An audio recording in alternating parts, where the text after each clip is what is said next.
Hi, my name is Silumi Hewa. I'm 17 and my major is in business administration. I'm from Italy, Milan, and my life's vision is to be financially abundant as well as own a couple of real estate agencies. A fun fact about myself is that I grew up acquiring three languages, which are Italian, Sinhala, and English, while I learned two languages, which are French and German.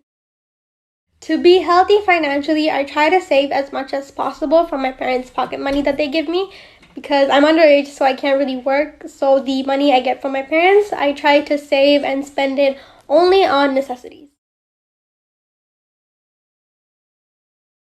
I would describe my relationship with money as a positive one, as I am grateful and thankful to be able to spend on basic necessities even in times of need, so I don't struggle much when it comes to the financial aspect, and money always follows me.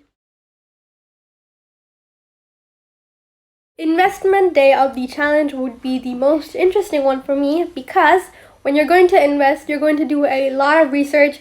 You're going to search up companies, how their sales are, what makes them drive so many sales. This is an added advantage if you are a finance major, and I think this is great general knowledge, which is why I think it's interesting. The type of person that should participate in a challenge like this would be someone who doesn't really know how to handle their finances, which I think students are a great example for that. We are so busy with college work that sometimes we forget to pay our debts, budget. So I think this is a great way to have a laid out format to make sure that you are financially stable.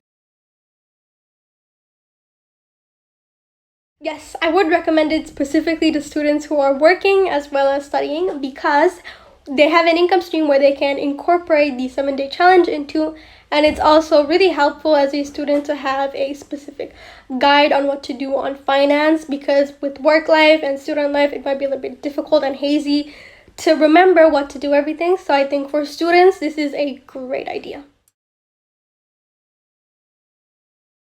I think the best format would be an app because it's right on your phone. Everyone carries their phone. And for example, for debt day, if you're going to the bank to pay your debts off, you have your phone, and when you're done, you can just checklist it right out of your phone app. So that's really easy, super convenient, and it's right on the go. I think debt day would be the most difficult one because normally on the first of every month, students tend to spend their money on necessities, paying their fees, paying their rent. So on the second day of a month, it would be difficult to just pay off all debts as we may not have enough money to pay it off. So maybe if it was in the seventh day of the challenge instead of the second, it might have been more. I think the easiest day would be budget day because you get to strategically divide and plan where to spend your income on so you don't make any silly purchases where you might regret later. And this also helps your discretionary income, which is great because if you don't have a budget, you might end up spending more than you intend to, and that will be a little bit difficult to attain your finance well. So I think definitely budget day is the easiest. Scale of 0 to 10, I am more likely to incorporate this challenge on a 5, mainly because I don't have my income stream and I don't really have debt or credit right now because of that.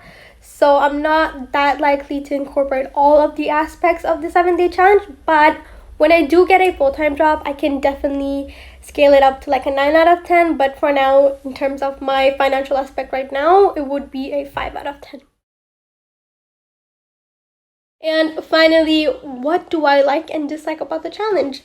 I think the challenge is great. 7 days, 7 financial aspects, super easy to follow. It is not difficult for anyone because there is a goal and what's going to be happening on that day.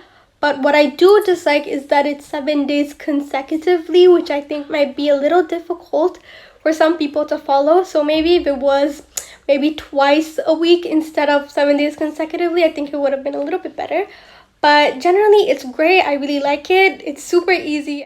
And that is it. Thank you everyone for taking your time to listen to my pick on the 7-day financial wellness challenge. And a big thanks to Coach Lee for actually teaching us about so much about finance and giving us the opportunity to go into this challenge as well.